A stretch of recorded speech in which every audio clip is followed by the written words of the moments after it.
Jim, I love you. I want you to know this. Bet you he wouldn't do that to Dabberton. It's funny how it's only the second favorite show that gets stomped on. So if you're wondering what's going on, So are we. so are we. Apparently, Jim has decided that the 2 hours a week that I'm on the air is a good time to experiment and solder wires and get his duct tape and his bubble gum out and patch stuff together at the old studio. Jim has decided that at 6:52 in the morning, when I'm in the middle of doing a radio show, that would be a good time to patch some wires in and sing Habaluska on the radio. Now, if he was catty, I would almost feel like I would do it again here part in a of minute. me would wonder. So, Walt and I were in the middle of a conversation when we were so rudely interrupted. Why don't we see if Walt is still there? Walt, are you still there? The thing about this is Mad Mac. What happened to Walt? Well, You guys kill him? the thing about people like Walt and Mad Mac is you have been around long enough that you understand that if Jim is going to do anything that would disrupt the radio, or in this case, send two different signals to the transmitter at the same time, it's going to be at 6:53 on a Monday when Chuck is trying to do a radio show. No, actually, that's not true. He did it about 7 times yesterday, and probably about 8 or 9 on Saturday. Because if you put on the TuneIn app to listen to the IU basketball game yesterday, you got to hear, and he's driving down on a breakaway. Hey, would you like to buy a car wash after that? I'm like, what the hell? Must have happened 15 times over the weekend that I was listening to, and I try to do my best. Real quick though, I know he's possible. listening. He's listening at the old studio, Jim. I will He's take not it. listening. I will take a day off of work. He never listens. I will take. Well, he's singing over us right now, I believe. So he's singing Bob Dylan in the background. Jim, Not that I can hear on the phone. Jim, I will take a day off of work, and we will get this sorted out. Please let me finish this show. I will take a day off work. We'll go there at 2 in the morning like the good old days, and we'll get this sorted out. This is not rocket science. This is radio. We can patch those. I'll bring my soldering gun, and we'll get this sorted out. I will solder all your connections. We will test everything. It will be fantastic. But please don't interrupt my radio show. Mad Mac, how are you this morning? And then Jimmy will take credit, right? And then that's fine. As long as it works. I don't care. Take credit. I don't care. Just get it on. Just don't interrupt this show. Go ahead. How are you this morning? What's going on? I'm doing great. I'm glad to hear the 2 founding members of the region's Jack LaLanne Workout Society are back on the air on Monday morning here. Can't wait till you guys cut that weight a little. You guys go out to Lowe's and buy a bag of dirt and get a free fake Izod white T-shirt with it or something like that, and you come in wearing mediums all stretched out, flexing them muscles and guns and I could wear a medium now that would be all stretched out, but nobody wants to see that. I forget what you said about us last week, but I played that for my son who thought it was hilarious. But that's what we're here for, Chuck, just to entertain you. And then he says, is that your radio show? Do people just call in and call you fat all day? Just Mad Mac. It's the only one. Well, I say it was really good a couple of years ago, Chuck, to see when you were hacking up a bathroom, which you probably is still in progress. Oh, but no, you had your son, it's done. You had your son in there tearing tile out with you. And I had showing him. How to do a little work and get a little dirty. No, I had him. Good. No, listen, I had him. We have this thing where since I don't watch the foosball, during Super Bowl, we do a renovation. So last Super Bowl, we redid the bathroom. He installed the toilet. He installed the sink. This year, I think we're going to do maybe the stove. I'm going to give him the wrench and tell him, hey, make sure that gas is off. I'm going to be smoking a cigar back here.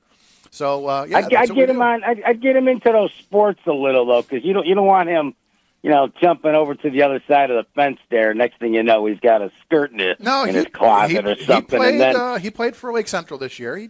He had a good season on the JV team.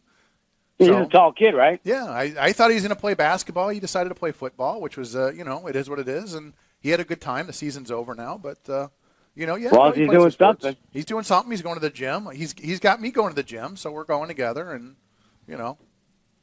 he's always like, so it's funny though because he thinks he's, you know how teenage boys are. He thinks he's a bad, what? He's like he'll go and lift something. He'll do a squat or whatever, a curl, whatever. He's like, here, you do this. I'm like, oh, watch this. I do it 5 times, 10 times. Like, oh, okay, wise guy. Yeah, okay. Want to arm wrestle? Yeah. It's the bar with no weights on it. That's what you're lifting, right? Okay, whatever. I can see that. You look like Mandani over in New York when they said, "Hey, come on, lift the weights." And he hey, you still owe me a run. We gotta run a mile sometime and see who can run faster. Oh, I told you I can't run anymore. But okay, you pick. We'll do it.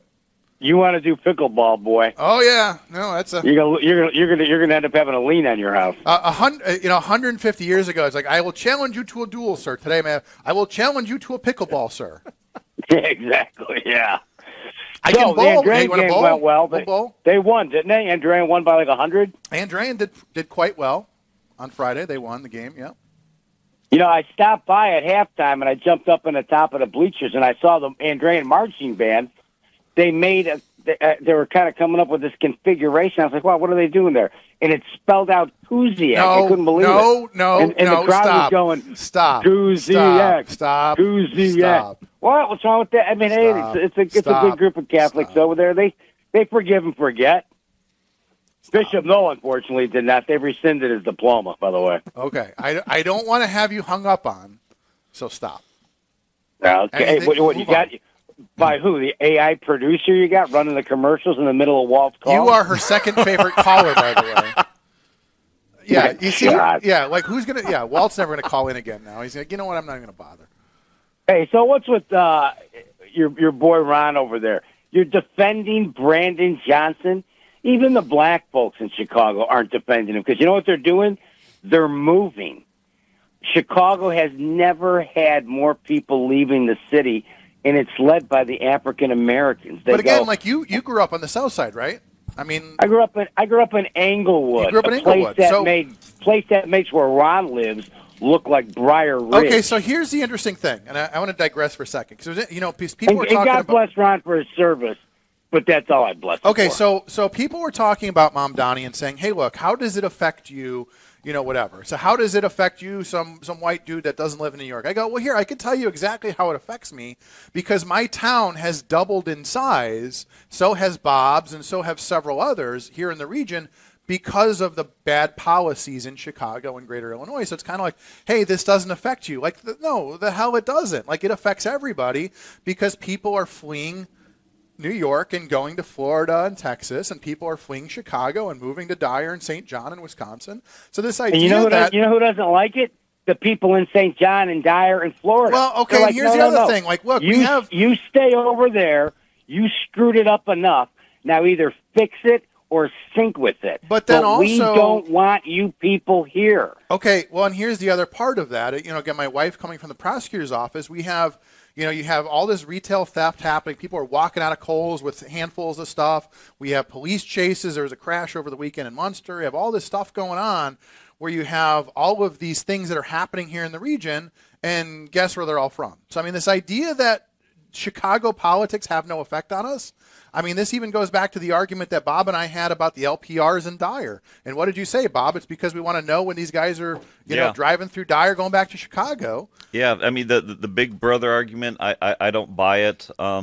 We need it. I mean, it's okay, not but again, it's like all of the technology, all the investment that we're making is mainly to catch people in Chicago that are coming here. It's not Dyer residents. Right. But anybody in the region. I mean, that's the thing is that the majority of our crime is people from Chicago coming here thinking they can get away with it because they don't know jurisdictions and borders.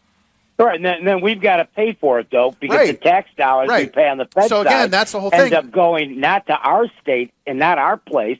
They got to go up there to fix that mess that they made. Right. I mean, you got a guy. Go ahead. This guy was double dipping in Chicago, Brandon Johnson. Right. He was taken out. He had a union membership as a teacher. One as like the head of whatever criminal organization he was running at the time. Now he becomes mayor. Now all of a sudden, the guy who got his haircuts at Supercuts or had the lady down the street do it for $5, now he's spending $3,500 a month, paid for by the citizens of Chicago for those terrible haircuts he's got called. I mean, how many politicians did we catch that $6,000 suits, and that guy couldn't get in a pair of coveralls that weren't dirty to save his life. Right, but how many? Now he's walking around like a pimp. Well, you know how I knew I couldn't trust him? I met him one time. You know how I knew you couldn't trust him? He had pointy shoes on. Like, I don't trust guys with pointy shoes. I'm just saying. Hey, it is 7:02 in the region. You're listening to AM 1230, 104.7 FM, in beautiful Hammond, Indiana. But again, Yeah, I mean, well, I don't understand how Ron defends these guys, but hey, Ron, keep voting for him. It's serving so well for your people. okay, buddy. I appreciate the call. We gotta move on and take breaks. Later days, guys. Hey, Work out. I'll see you appreciate at it. 9 o'clock We will. at the fitness point. No, tomorrow night. It's a long day for me today. I'll work out tomorrow. This is my cheat day. Okay, we're gonna take the calls because we're way off. We're just off. We're off the rails. Take a call. Good morning, caller. You're on the air. Hi, Chuck. How you doing? Hey, I am good. How are you this morning? Great. You know, I saw this interview, Joe Rogan and Elon Musk, wasn't about that- a week or so back, and about these Yeah. phones. And Wasn't that fantastic? I don't use these smartphones, okay? Yeah. I'm older. I got the landline and the answering machine. Yeah.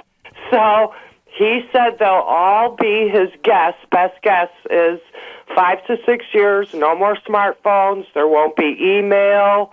It's all going to be, and he held his hands up and looked like a 5x7 dimension he was indicating, and he called it a device. He said everyone will have this device, and it's all AI, and, Chuck, what is this? Because I am not high tech. Well, I mean, again, so and by the way, I just finished watching. Joe Rogan had Adam Carolla on, one of my favorite people. He really gets into, like, if you're into just sort of understanding government, big government, and like what's going on in California, rebuilding after the wildfires. Just, I mean, again, just a master class on how to not run government. But okay, so here's the thing, and again, I don't want to get too far into the weeds on it, but even this idea of like my phone, my Google phone updated, and now everything is AI. I'm like, no, can you disable that? Like, no, you can't.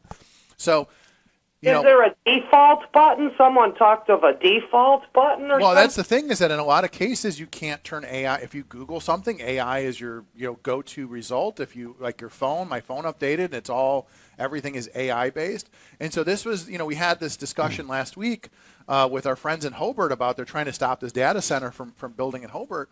And the data center, the demand is AI based. A lot of it is this idea of we need all of these data centers, we need all this processing power for AI.